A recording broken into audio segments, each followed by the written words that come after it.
Guys, we start with a very important answer. Methods of measuring elasticity of demand. Now guys, what did we learn in the previous video? What did we learn basically in the previous lecture? We learned about the types of price elasticity of demand. Now it's very important to understand कि अगर ये answer आप लोग को समझना चाहिए या फिर ये आंसर अगर आपको समझना है तो पहले आप लोग को वो types of price elasticity of demand याद रहना चाहिए। Yes everybody.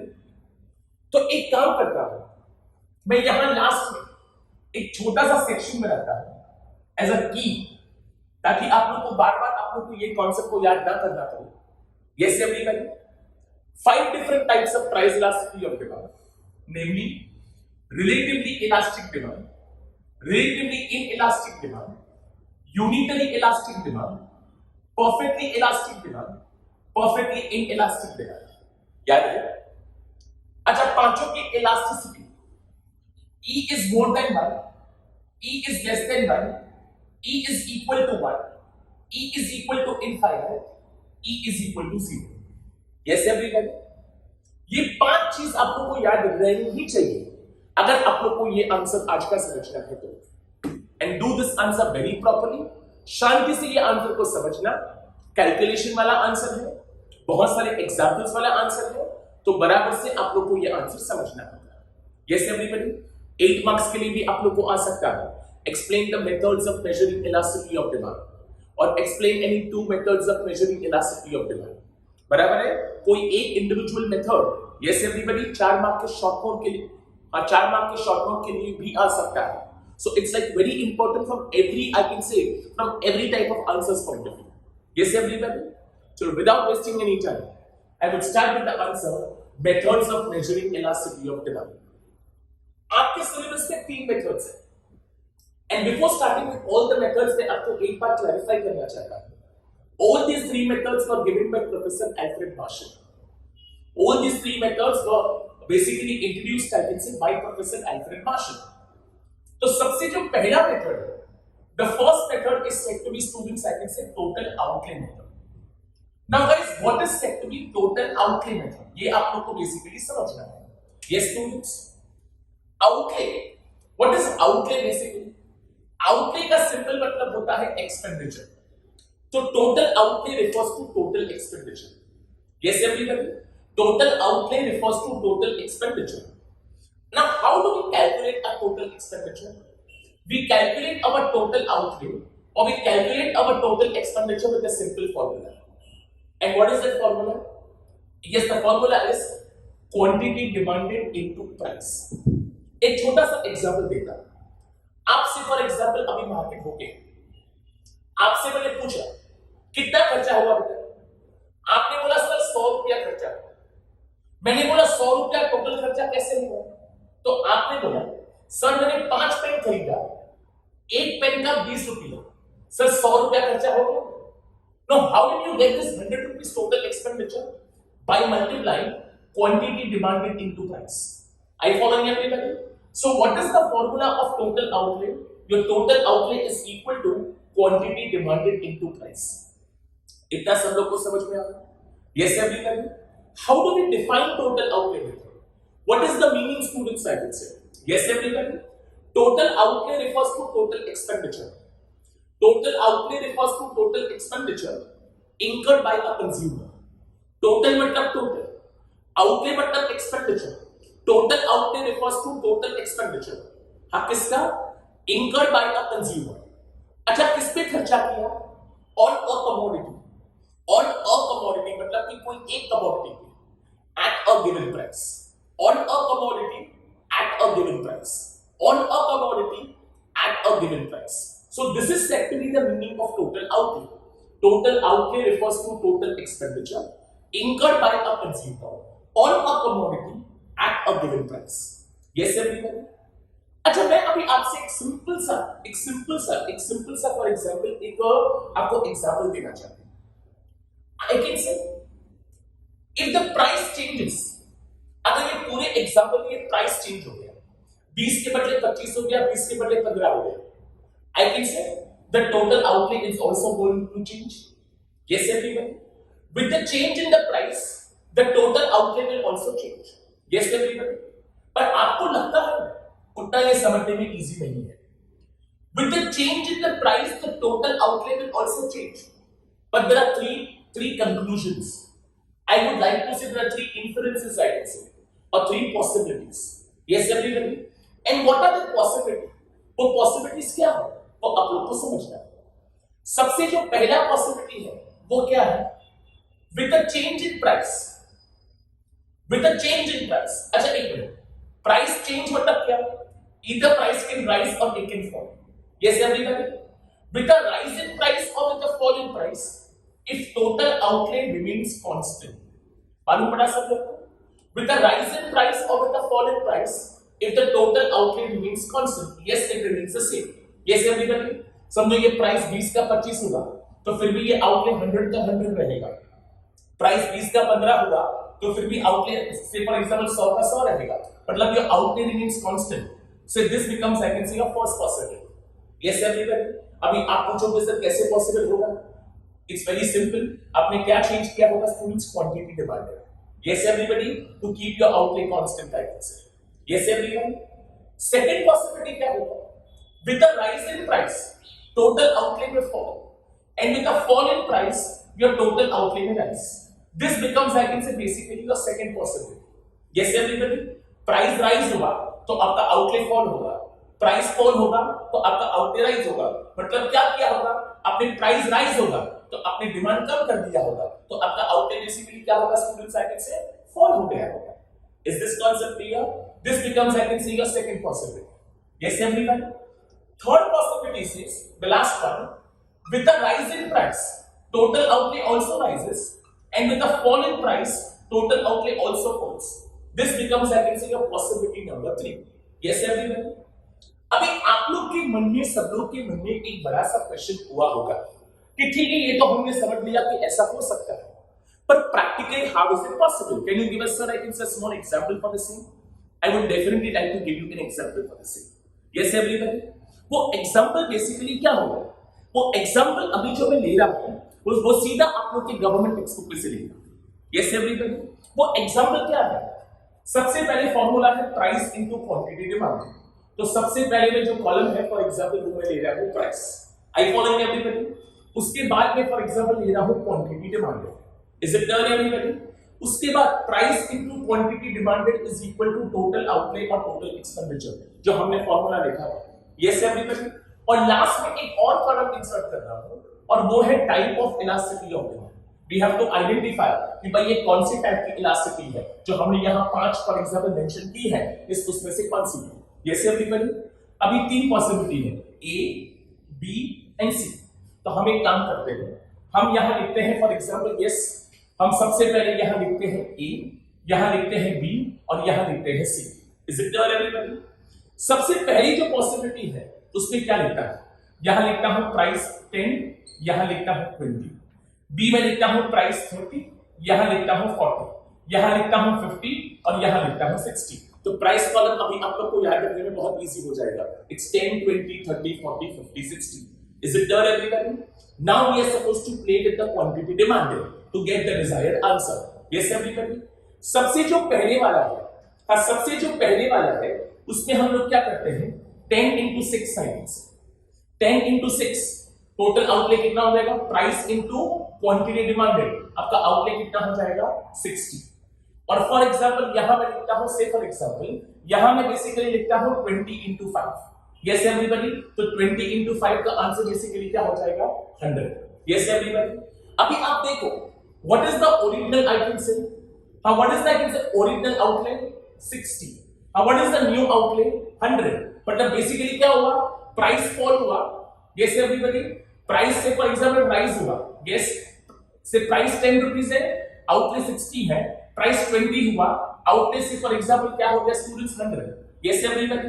पहले की तुलना में आपका आउटले ज्यादा हुआ कि आउटले कम हुआ? ज्यादा. First it was 60, now it is 100. तो इसको बोलते हैं E is more than 1, क्योंकि आपका आउटले बढ़ गया. आपका आउटले जब बढ़ता है तो हम बोलते हैं E is more than 1. And what is E is more than 1? आपने देखा, it is said to be relatively elastic demand. Is this concept clear everybody? ये डिमांड को बेसिकली हम लोग क्या बोलते हैं, it is said to be relatively elastic demand students. Yes everybody. अच्छा सेकंड केस में हम वही तरीके से फॉर्मूला कंटिन्यू करेंगे। यहां 6 और 5 लिखा है, अभी हम यहां लिखेंगे 4 and 3। Yes everybody. 30 into 4 it becomes 120 and 40 into 3 it also becomes 120। 120 मतलब क्या होगा स्टूडेंट्स, आई थिंक से आपका आउटलेट कांस्टेंट हो गया। मतलब यहाँ का जो ये जो फर्स्ट यहाँ जो ए केस है यहाँ मैंने उसको बी के फॉर्म में दिखाया। I following everybody. So 120 upon 120 students क्या बनेगा, it's constant, it is equal, तो ये होगा E is equal to 1। Yes everybody. और यहाँ देखो what is E is equal to 1, it is said to be unitary elastic demand. Is this concept clear everybody? समझ में आया सब लोग को? यस देन आगे हम कंटिन्यू करेंगे। 6 5 4 3 यहां लिखते हैं 2, यहां लिखते हैं 1। आई फॉलोइंग एवरीबॉडी। तो यहां क्या होगा 50 into 2 it becomes 100 and 60 to 1 it becomes 60। तो यहां को फर्स्ट का उल्टा है आंसर। Yes everybody. यहां क्या था 60 to 100 आपका आउटले राइज हुआ था, यहां 100 to 60 आपका आउटले क्या हो गया, फॉल हो गया। यस एवरीबॉडी, लेस हो गया। तो बेसिकली इसको हम लोग क्या बोलते हैं, E is less than 1। and what is E is less than 1 students, it is said to be relatively inelastic demand। are you following everybody? समझ में आ रहा है सब लोग को? यस है, बहुत खूब। अभी आप लोग को एक बहुत इंपॉर्टेंट चीज लास्ट में समझिए। Yes everybody. आप लोग ने ये पूरे आंसर में कंपेयर क्या किया? नॉर्मली हम लोग अभी तक से डिमांड एनालिसिस के चैप्टर में और से फॉर एग्जांपल आई कैन से ये भी पूरे चैप्टर में we used to always compare price and quantity demand.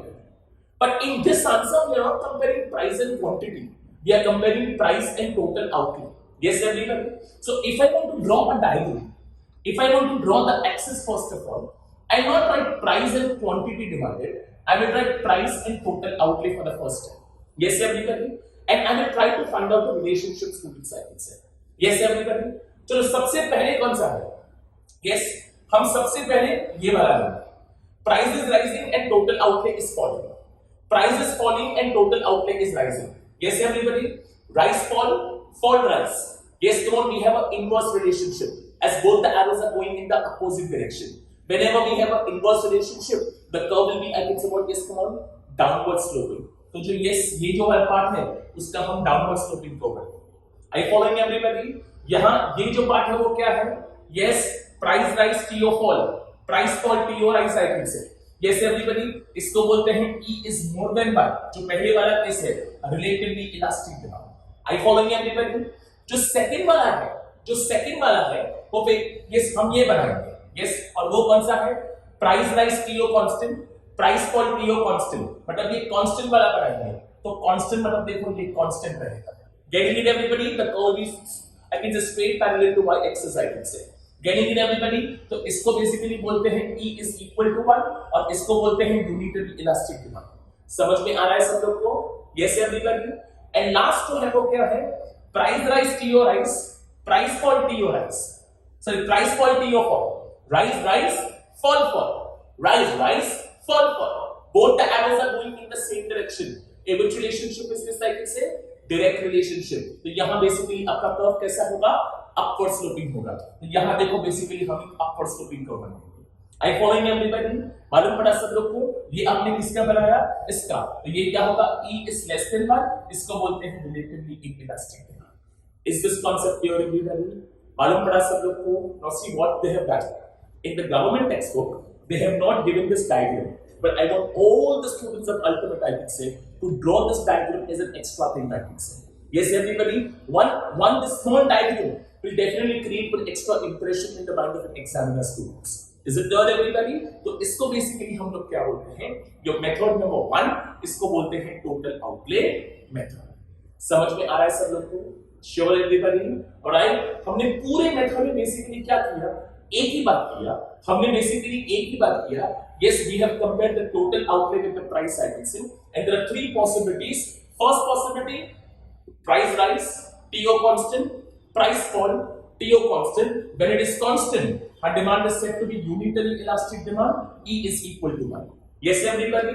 A second possibility, price rise TO fall, price fall TO rise. We have an inverse relationship.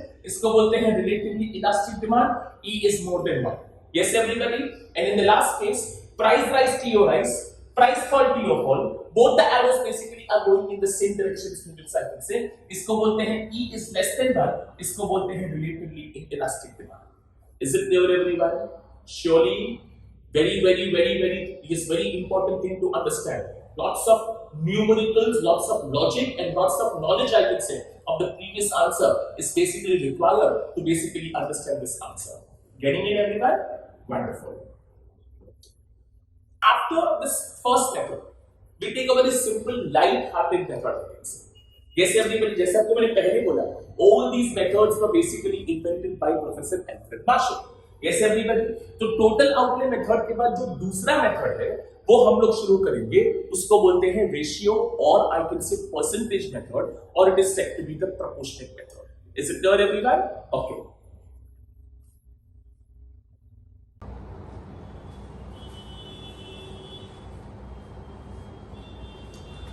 मैंने जो आप लोग को ये 3 स्टेटमेंट्स एक्सप्लेन किया, अभी आप लोग को ऐसा लगता होगा कि how is it practically possible. तो इसके लिए मैंने आप लोग के लिए एक बहुत सुपर न्यूमेरिकल एग्जांपल अपने बुक में लिखा है. और वो एग्जांपल क्या है? एक काम करता हूं, पहले वो फॉर एग्जांपल उसका टेबल और वो सब बना लेता है. अभी टेबल से बेसिकली बनाने के लिए सबसे जो पहला कॉलम में बनाता हूं वो होता है सिचुएशन का, और उसके बाद फॉर्मूला के मुताबिक चलेगा. क्या है formula? Price into quantity demanded is equal to total outlay और total expenditure, and last column एक ऐड कर रहा हूं, type of elasticity of demand. Yes everybody. और उसके बाद हम लोग जो 3 केसेस है, ये 3 केसेस आप लोग को बेसिकली प्रूव करना है. Yes everybody. यहां है case number 1, case number 2, case number 3. तो इसको हम बेसिकली लिखते हैं न्यू 1, न्यू 2 और इसको लिखते हैं न्यू 3. बराबर है. और यहां मैं एक लिखता हूं ओरिजिनल, मतलब पहले में एक छोटा सा एग्जांपल आप लोग को दे रहा है. Yes everybody. प्राइस लिखता हूं 10, क्वांटिटी डिमांडेड लिखता हूं 100. सो 10 into 100 आपका आउटले हो जाएगा 1000. So yes, 1000 rupees is your original total outlay और टोटल एक्सपेंडिचर. अभी एक एक करके आप लोग को ये तीनों केसेस प्रूव करना है. अरे सबसे पहले केस में क्या होगा? Price is rising and total outlay is remaining constant. Price is falling and total outlay is remaining constant. लेकिन उसके पहले आपने देखा सब जगह पे प्राइस क्या हो रहा है? Rise fall, rise fall, rise fall. What is the original price? 10.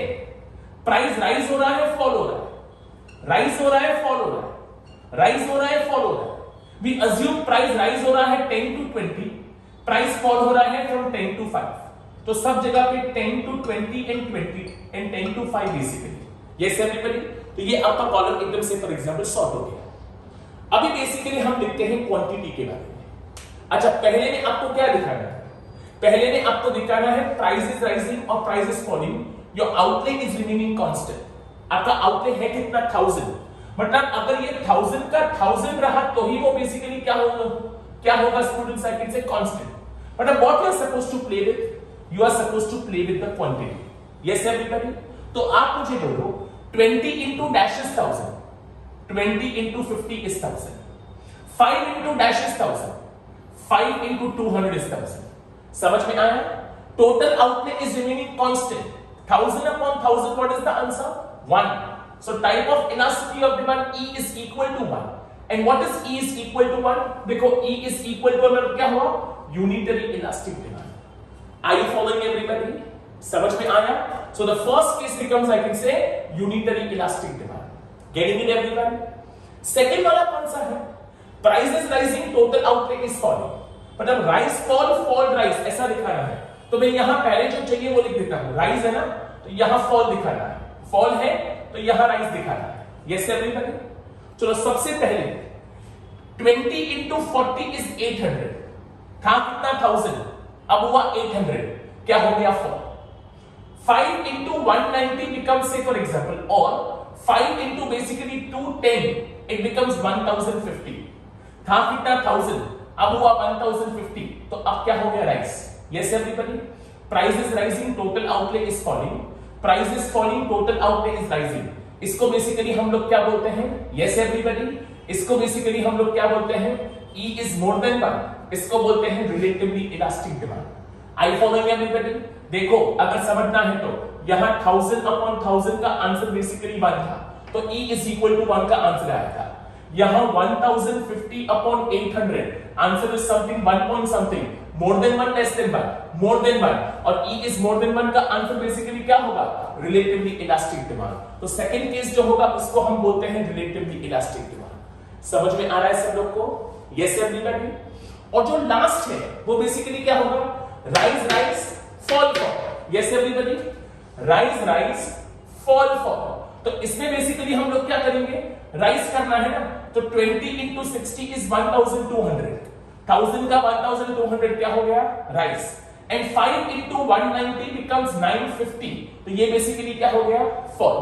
अच्छा 950 upon 1200 आंसर क्या होगा, 0 point something, it's more than 1 less than 1, less than 1, E is less than 1, and what is E is less than 1, relatively inelastic demand students।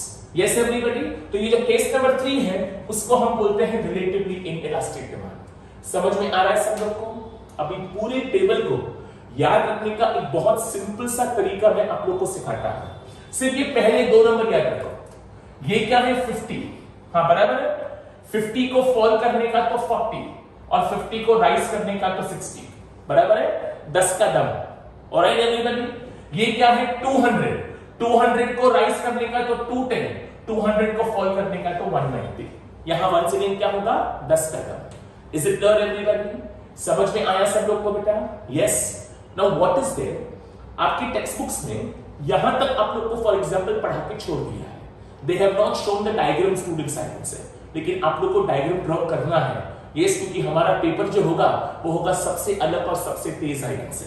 I following everybody? तो हम basically करते क्या है, हम इसी का बेसिकली एक डायग्राम ड्रॉ कर लेते हैं।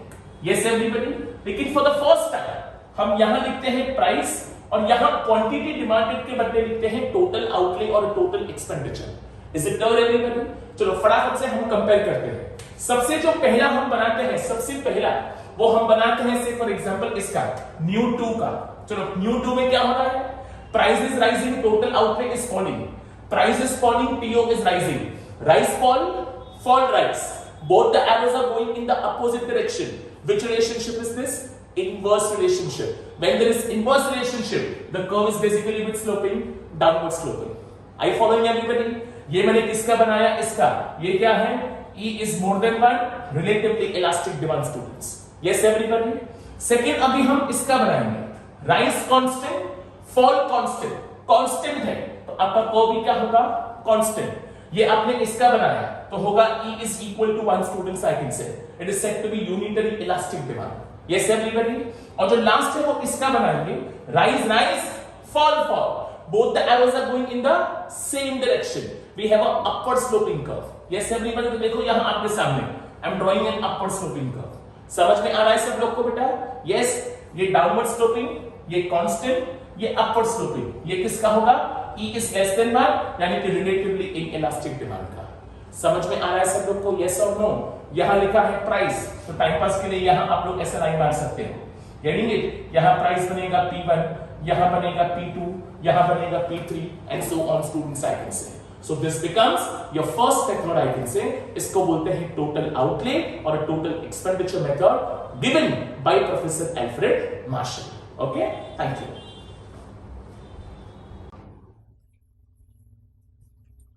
Guys, we start with the method number 2 students. The percentage method, proportionate method or a ratio method of measuring elasticity of demand. As I told you in the first method, all these methods are given by basically Professor Alfred Marshall. Yes everybody? Very simple method students. Now what we do in this, like it's a percentage or a proportionate or a ratio method. Yes everybody? याद है मैंने elasticity of demand, to be specific price elasticity of demand का मैंने आपको formula सिखाया था in the very first lecture of this particular chapter, और वो क्या था, वही फॉर्मूला आप लोग को यहाँ बेसिकली यूज करना है।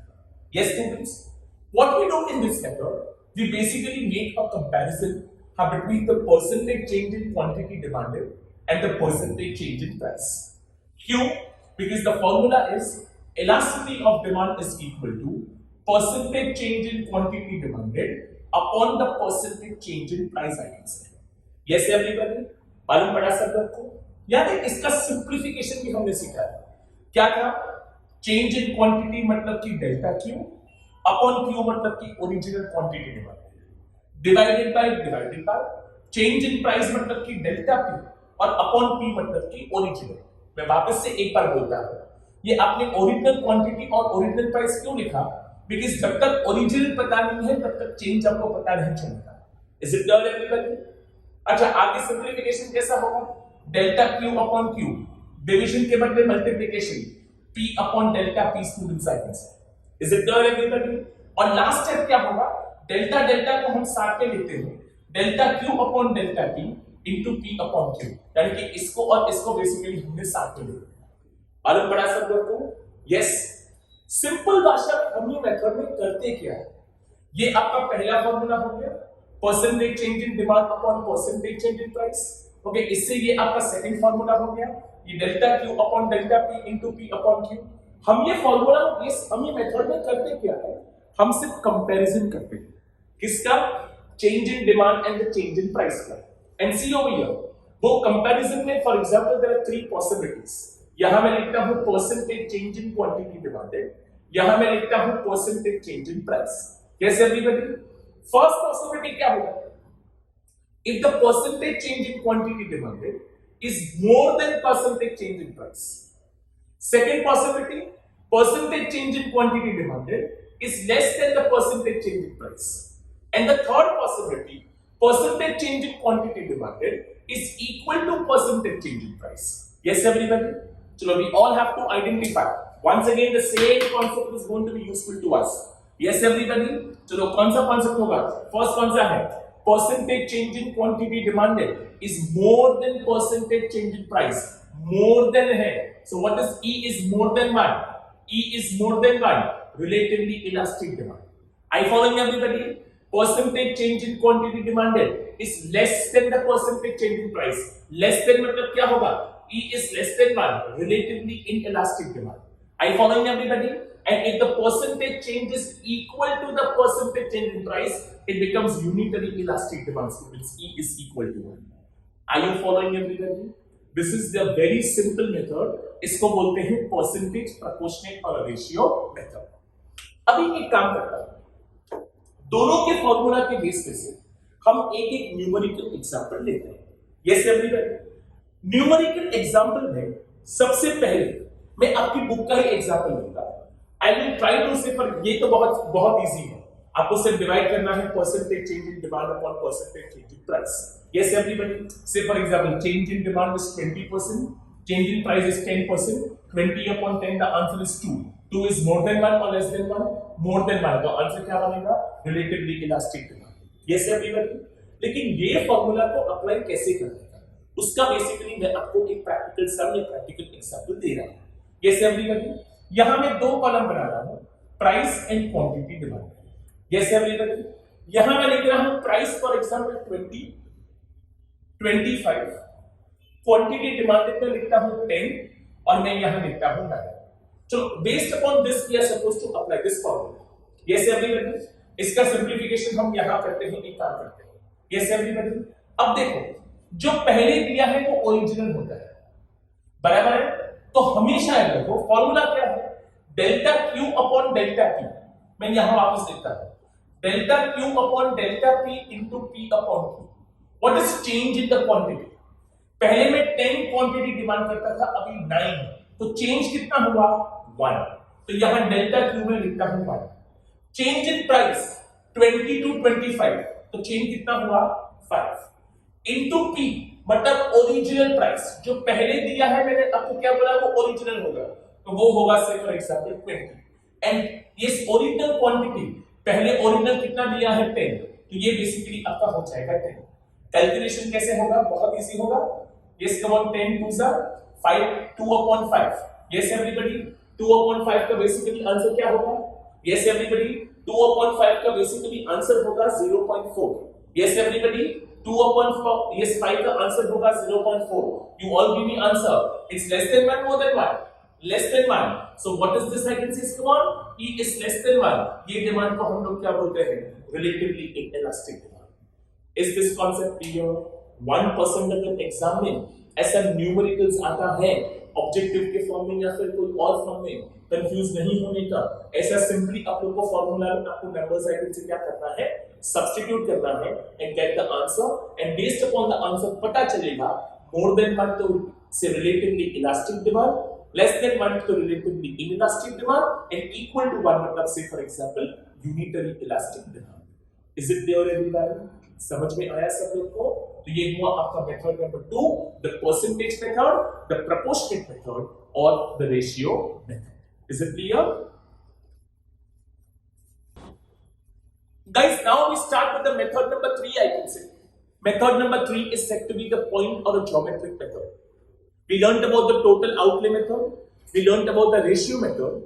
The last method, students, is said to be the point or a geometric method. Once again, this method was given by Professor Alfred Marshall because the previous two methods, I can say, yes, according to him, yes, when you are not able to make, say for example, measure the exact change in the demand and the price, I can say, at that time we basically use the point or a geometric method. Now, what is the fundamental? ध्यान दो बराबर से। एक काम करता हूं। To understand the point of geometric method, we first of all need to draw a demand curve. So I take quantity demanded on the x-axis, price on the y-axis, draw the axis, name the axis. I draw a downward sloping demand curve. बराबर? लेकिन ये downward sloping demand curve को हम नाम देते हैं AB. It's a geometric method. ना थोड़ा geometry आप लोग का आएगा इससे. Yes, everybody. What we do in this method? In the point method, we need to take a point somewhere on the demand curve. Say, for example, I have taken a point somewhere over here, and I can take this point anywhere, here, anywhere. I have taken a point somewhere on the demand curve. I have taken a point P basically on the demand curve A.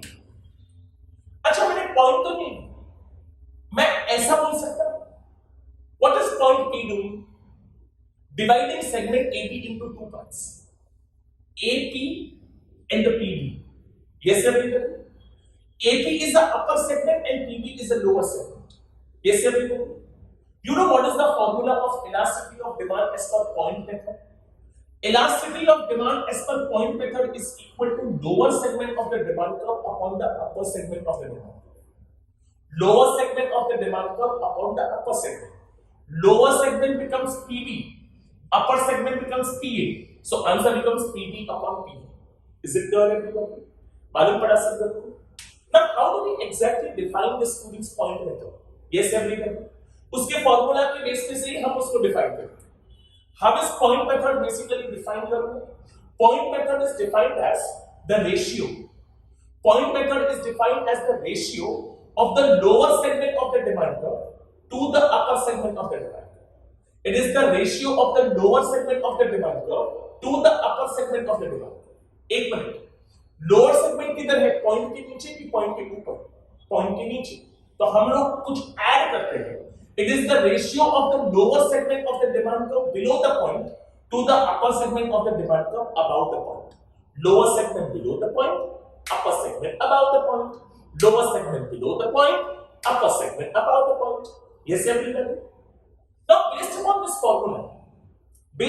formula of L upon U, or PB upon 2, मेरे पास 5 अलग-अलग possibilities हो सकते हैं. There can be 5 different possibilities. And what are the 5 possibilities? वो मैं यहाँ वापस से आपके सामने ड्रॉ करता हूँ. ध्यान देना बराबर समझना. Say quantity demanded, price. यहाँ मैं नाम लिख रहा हूँ. Say for example वापस से E. बराबर? मैंने क्या बोला? What we do in this method? We take a point somewhere on the demand curve. अभी मैंने फिलहाल जो पहला पॉइंट लिया वो एग्जैक्ट सेंटर में, तो यहां मैं फॉर एग्जांपल लिखता हूं, यहां मैं ड्रॉ करता हूं. ठीक है. अगर मैंने पॉइंट यहां लिया, मैंने नाम दिया पॉइंट P से फॉर एग्जांपल, तो आप लोग क्या बोल सकते हैं? PB is equal to P. बराबर?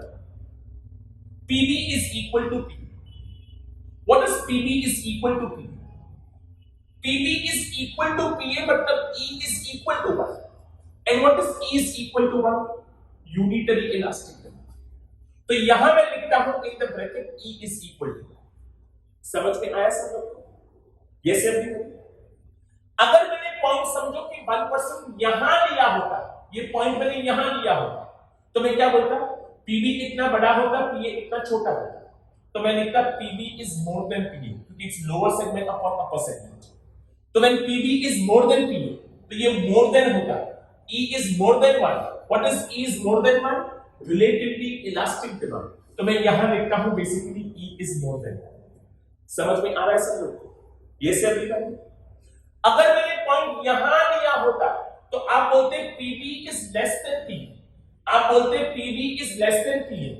When PV is less than PA, E is also less than 1. What is E is less than 1? It is said to be relatively inelastic demand. तो मैं यहां लिख रहा हूं E is less than 1. समझ में आ रहा है सर? ये सब 1% अगर मैंने पॉइंट यहां लिया होता तो, अगर मैंने पॉइंट यहां लिया होता तो आप बोलते PV is equal to 0. आप बोलते PV is equal to 0. What is PV is equal to 0? चलो ये फॉर्मूला है PV upon PV। अगर PV 0 है, PA अगर 10 भी होगा तो अल्टीमेटली आंसर क्या होगा? 0। What is E is equal to 0? E is equal to 0 मतलब परफेक्टली इनइलास्टिक डिमांड, यानी कि यहां मैं लिख रहा हूं E is equal to 0 perfectly inelastic demand. समझ में आ रहा है सब लोग को? ये से अभी करिए। एंड लास्ट अगर मैंने पॉइंट यहां लिया होता तो आप बोलते PA is equal to 0। अगर PA 0 है तो चलो सेम फार्मूला, अगर PB 10 भी होता, PA 0 भी होता, 10 upon 0 पॉसिबल है? इट्स नॉट डिफाइंड, तो हम लिखते हैं E is equal to infinite। ये से अपनी लगी तो E is equal to infinite का मतलब क्या होता? It is said to be perfectly yes come on elastic demand. तो मैं यहां लिखता हूं E is equal to infinite। समझ में आ रहा है सब लोगों को? ये से अपनी लगी। आप लोग को बिल्कुल चिंता करने की जरूरत नहीं है कि आपसे गलती होगी, क्योंकि एक बहुत सुपर टेक्निक है आप लोगों को सिखाता है। यहां होगा E is equal to 0, यहां E is less than 1, E is I can say equal to 1, E is more than 1 and E is infinite। आपने एक बात देखा, एक बहुत बड़ा मैजिक हो रहा है, और ये मैजिक बेसिकली क्या है? As I am moving upwards, my elasticity is going on increasing। My elasticity is going on increasing। तो 1% अगर भूल भी गए तो ऐसे आप लोग को याद रखने का 0, less than 1, equal to 1, more than 1 and say for example infinite। मालूम पड़ा सब लोग को बेटा? Is this concept clear students? Wonderful। अभी जो मैंने ये दोनों केस में देखा, दोनों डिमांड है, ये डिमांड को बेसिकली कैसा डिमांड करता है? The demand curve is said to be a linear demand curve। It is said to be a straight line demand। लेकिन आपको याद है डिमांड कर्व तो अलग भी हो सकता है, याद है डिमांड कर्व तो ऐसा कर्व शेप में भी हो सकता है, यानी कि हम उसको बोलते हैं it can be even a non linear demand curve. जैसे हम लिखते हैं, अच्छा यहां तो बहुत इजी हो गया, डिमांड कर्व ड्रॉ किया, आपने किधर भी पॉइंट ले लिया, फार्मूला अप्लाई किया, more than less than equal to आपको मिल गया। But what is the possibility if the demand curve is non-linear? At that time, how we can calculate the elasticity of demand with the help of this point on a geometric method? If the demand curve is non-linear, don't worry guys. What we are supposed to do? We are just supposed to draw a tangent। we are just supposed to draw a tangent। तो यहां से हम लोग basically क्या करते हैं? एक tangent draw करते हैं।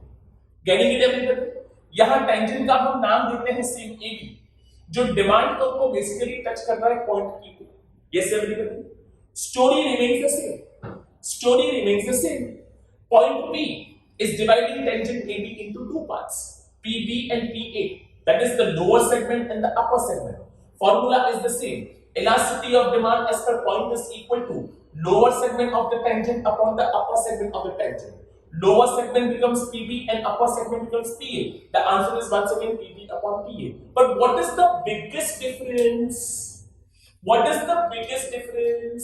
यहाँ it was lower upon upper of the demand curve, यहाँ it is lower upon upper of the tangent। तो केवल लैंग्वेज में चेंज आएगा। यहाँ मैं ऐसा बोलता हूँ कि point elasticity of demand is measured by the ratio of lower part of the tangent below the point to the upper part of the tangent above the point। Lower part of the tangent below the point, upper part of the tangent above the point।